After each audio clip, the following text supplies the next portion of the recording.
I mean, a lot of weird things happen in the desert. You know, I think it's just those things that you can't really plan for. One day we were shooting and it just starts to get windier and windier and dust starts blowing and we get everybody inside and we're just like, what is this storm? And part of our set knocked over during this crazy storm. Just remember like looking around me like, oh my God, is everybody inside? Like, I'm from Iowa. It's like, this is what you see before a tornado.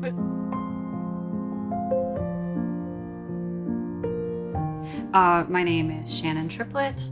I'm the writer-director of Desert Road. My name is Nico Navia. I'm a cinematographer. The development of this project, it just started as I do a lot of road trips. I love road trips. And obviously this is a story of a woman road tripping on her own. And I also go out to the desert a lot. There's just something about the desert that is such a weird and unique place. And it just kind of started from that really simple kernel of an idea.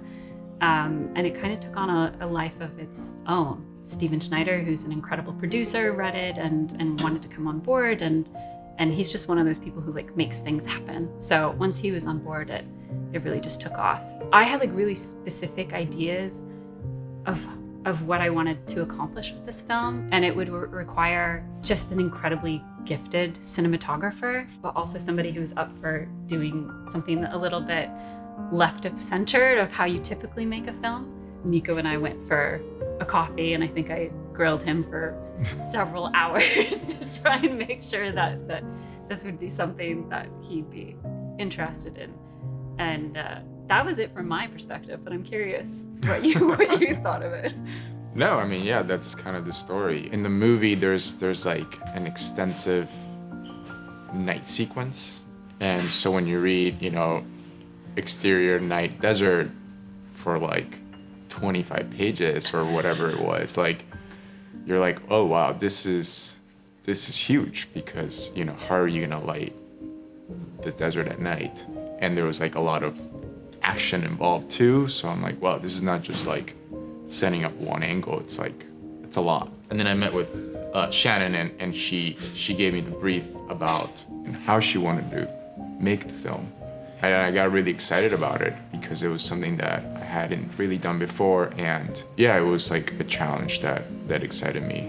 I'm a first-time director, and while I had a lot of ideas, you know, I think Nico, I would joke, was like a really great translator at going, okay, so do you want it like this or do you want it like that? And I think we had long conversations, and we found a lot of reference images. Like here are things that I'm responding to, and Nico did the same. Like here's things that I would love to bring. The pre-production is just Nico in a windowless like white wall room, and he put up a bunch of just really beautiful imagery, and we would just chat through them. Like, I like this, I don't like that. The approach to the filmmaking was also, it kind of gave us a roadmap to the visual style. So that kind of all integrated together. And I think the visuals of the movie come from not only like from references that we watched, but also from what we did on set to achieve that, and the things we used to do it, and the things that we didn't use to also like played a big part. We chose the Venice 2 for the majority of the film, like that was our main camera. And then we also shot the night scenes on the FX3. I think Shannon wanted to kind of shoot the whole movie with the FX3, but then I was like, you know what, let's test it out. Let's see with the Venice what it can give us. So we did extensive tests with it, and we took it out to the desert. We did in-studio testing. For me, it just gave me a little bit more of dynamic range, which I knew I was gonna need in the daytime scenes out in the desert. And the NDs were a huge aspect of my choice as well, because our style of shooting, I operated the film, and we elected to shoot pretty much the whole movie on a gimbal. To be switching filters in that kind of situation was just gonna waste a lot of time. So, you know, the Venice just provides the full range with the click of a button. We had long conversations about the gear, because we were quite minimalistic with with what we were taking out to the desert. So anything that we were taking, we had to be like absolutely sure that this would not only perform, but be the 100% right choice. Yeah, I mean, there was a point where I almost went with the FX3, but there was like a little something in me that said, I think you might regret it. And the Venice wasn't I felt like it wasn't also the perfect thing because it was really heavy. It was physically exhausting to do that all day. But, you know, sometimes you just have to suffer for it. And I think it was the right choice in retrospect. And then we shot with the Orions, the Atlas Orion anamorphic lenses. And then for the night stuff, we did shoot with Leica Rs because of the one added stop that it provided. I think there's a couple of reasons from my perspective. Like one, like the desert just kind of calls for it. It was just such a great environment for it. And two, you can have spherical shots that look stunning. It's a little bit easier to have really nice shots that are anamorphic. It's just easier to get something of that cinematic special sauce. Kind of one of the first conversations that I have with any director is like, what aspect ratio, like what's our canvas? You know, even before starting to shot list, because that affects the shot. And for me, yeah, anamorphic, like I love shooting anamorphic because it just gives a quality that spherical just doesn't have. You know, to the background, obviously to the out of focus stuff, but I think to the face. And this was a movie where our lead actor, she's in it in every shot, most of the movie. The approach was to be really with her the whole time, so I think it just added like this dimension to her face that you can't really get with spherical. Yeah, and it just looks good. Like, you know, it just looks good. We tested like 5 or 6 different manufacturers. So we did an in-studio kind of more technical, you know, very controlled test. And then a few days after that, we actually took out all the lenses and the cameras out into the desert, and we shot, you know, real scenarios to kind of see what it would actually look like. Because, you know, there's one thing to do it in the studio and kind of see the imperfections and the characteristics of it, but like, what is it really going to look like when you have an actor in wardrobe, in the element? It was really useful to me. I'm like not technically minded. So like the studio test, I would almost have to have you point out, like, look here at this area of the screen and compare this versus going out and shooting shots. It was just easier for me to spot like, oh, I'm reacting to this, or this is quite nice. And it was so useful. It was a fun test, just meandering around the desert, just trying a bunch of different lenses. And then, we, you know, I don't want to call it debates, but we like, you know, like I just, we kind of like talked through the pros and cons of the lenses that we tested. And I really liked the Orions because they provide the characteristics of anamorphic, but they don't go overboard. And I don't love too much stuff in the frame. I don't love aberrations that much. These lenses like kind of ride that line of like just enough to give you that quality that you're looking for in an anamorphic lens, but not in a way that's distracting to what's actually happening, like the story and the actors. Being on the gimbal, even though they're not like tiny lenses, they're not super heavy. In the end, like the top 2 lenses that we were going back and forth were both Atlas lenses. It was the Mercury and the Orions. Aren't those both Atlas lenses? Yeah. So it was... We're being shot with the Mercury right now. I thought the Mercuries were great, but I actually liked the Orions better. So it wasn't an availability thing in the end. It was like, just preferred the Orions. It definitely was a preference. And the other thing is that they through the whole focal range, they all look the same. Other manufacturers, when you put the wide, it's like you're gonna have way more distortion, where I didn't feel that with these. We were really smart and decided to shoot this in the desert in June. It's a really great combination. We shot it in California.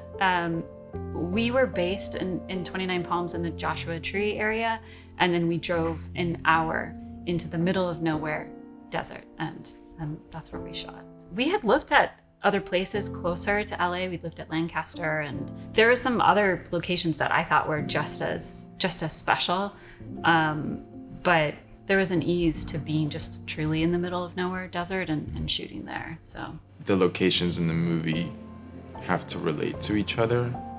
I'm trying not to like give too much away, but like our location scout, like he drove through, I don't know, like this guy drove everywhere, trying to look for these locations that kind of matched and that just worked for the story. And I feel like that was the only place where this movie could have been shot, where we ended up shooting. It was hard. It was hot. It was like 110, usually the average.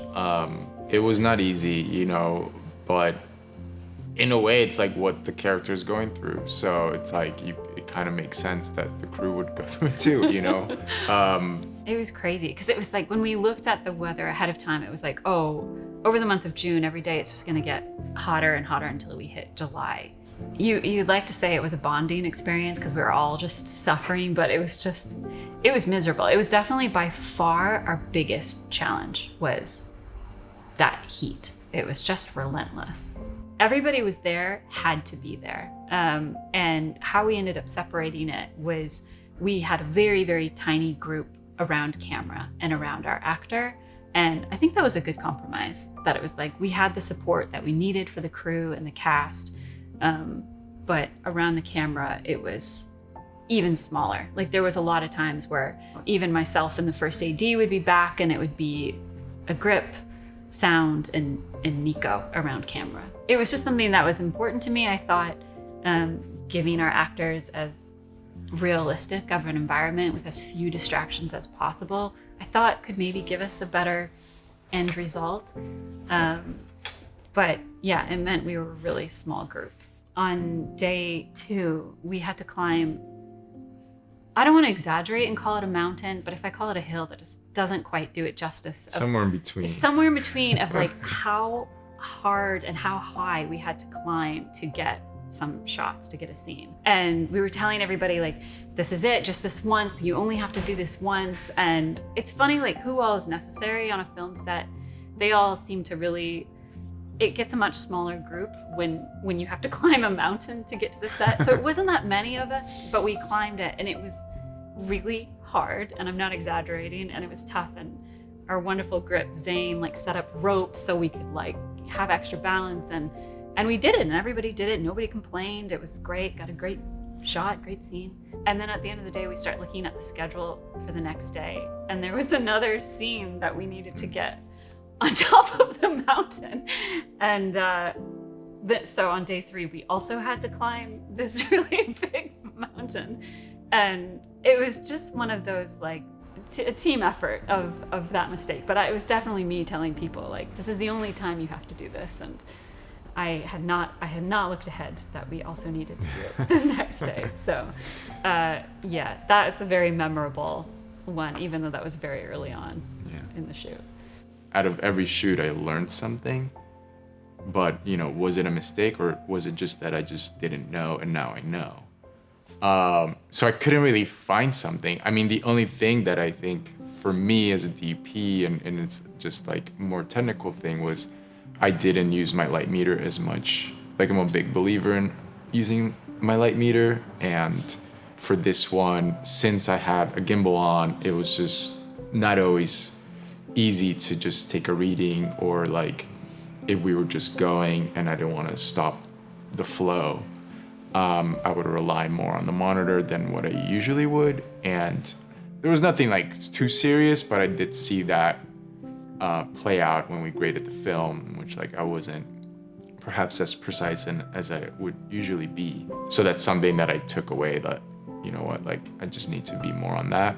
Okay, so the 2 shots, like the first one is at night, and even when we were shooting this, I just loved this. I loved how it turned out, and this is obviously a moment where we have our main character on her own, and I think the moment is truly about just being isolated and completely alone.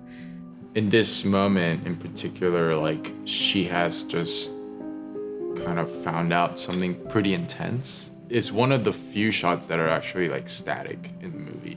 The only place where she's somewhat safe is under this awning, and then the rest of the frame is kind of black, and that's what she's up against. Yeah, there's just something eerie about it that you feel when you're out there alone in the dark. And for lighting, it was very simple. I mean, we outfitted the awning with Astera tubes, and that's the only thing we added. That was what was lighting both the exterior and the interior of the gas station, was just kind of overhead lighting, and we had obviously full control over it. We wanted it to be like as real as possible, and so part of that was like, we want practical lights, and that's a tricky ask for a cinematographer. Like, I want this all to look beautiful, but I don't want any real lights. Yeah. and maybe that's partially what Nico meant about a challenge is how to strike that balance. But yeah, you did for all of the exteriors. It's just all what you see in camera were the lights there. So yeah. This was picked by Steven Schneider, our producer, when I had mentioned we need a shot. And he's like, this is the top of the mountain that we climbed 2 days. And the shot is like her kind of climbing to the top of the hill to see what's down below her. We wanted it again to just be on gimbal and feel very real and organic, and not quite documentary, but a little bit of we discover what she discovers. So Nico is somehow climbing up a very steep mountain behind her with the gimbal, and it's quite a feat. It doesn't come across how difficult it was to get this shot. It also like kind of shows the desert, and I guess, yeah, there's something kind of very beautiful about it. In terms of achieving it, yeah, it was the top of the mountain, so we had to like climb with all our equipment, and I was on the gimbal, and like I guess this shot starts maybe 10 feet down the mountain, so she's climbing up and I'm behind her. And then it looks really cool. It looks very weird in the movie because for some part you just see sky, but it's like the camera's moving, and then it just looks like it's almost like a crane, because you're like, how else would you move that quickly? I don't know how I did it, but I just did it. Like, it was an incredibly difficult shot to get, and I think like you do capture that she's really climbing up something, and when she looks out, like you can see here, there's just this vastness to the desert in the distance. So it was worth the effort. Maybe we shouldn't have done it quite so early on in the shoot, but maybe if we had done it later in the shoot, we would have been too tired to try and get it. I think you do always learn something. Like, you're kind of an accumulation of all of your experiences and what you take forward.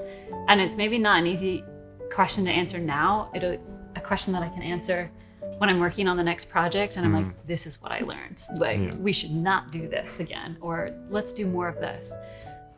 I think I learned that, like I said before, it's important to establish the approach in which you want to make the project. Every project is not only different visually, but practically, like how you make it, who you're making it with. So I think it's important to have that conversation of like, how is the set gonna work? Are we gonna have a video village or not? Do you not want any monitors? Or like, how do you want to approach the block, like how we work with the blocking and the actors and all that. So that's kind of like what I walk away from this project. I'm proud we made this movie. It's like that it got to the end and you watch it and it's a film, because I think adrenaline and anxiety go hand in hand when you're trying to like make a movie and to get to the end. And I'm proud of like this group of people that we had, the cast and the crew. Like, they all just brought something special. And I don't know if everybody realized like how risky or crazy this was until in May we went on like a final location scout out to our place where we were shooting, and it was cloudy. And that was the first time where I got questions of like, what are you gonna do? What's plan B? Typically how, night exteriors are shot is with very big lights, and that wasn't in our range. So I knew if we didn't have the full moon that first weekend, we had a second chance that we could get everything at the end. Mother Nature, you can never predict it. I'm so glad that first weekend in June we had the full moon, and it was like that weekend it was like, okay, we have a movie, because if we didn't have the moon, it was going to be tough.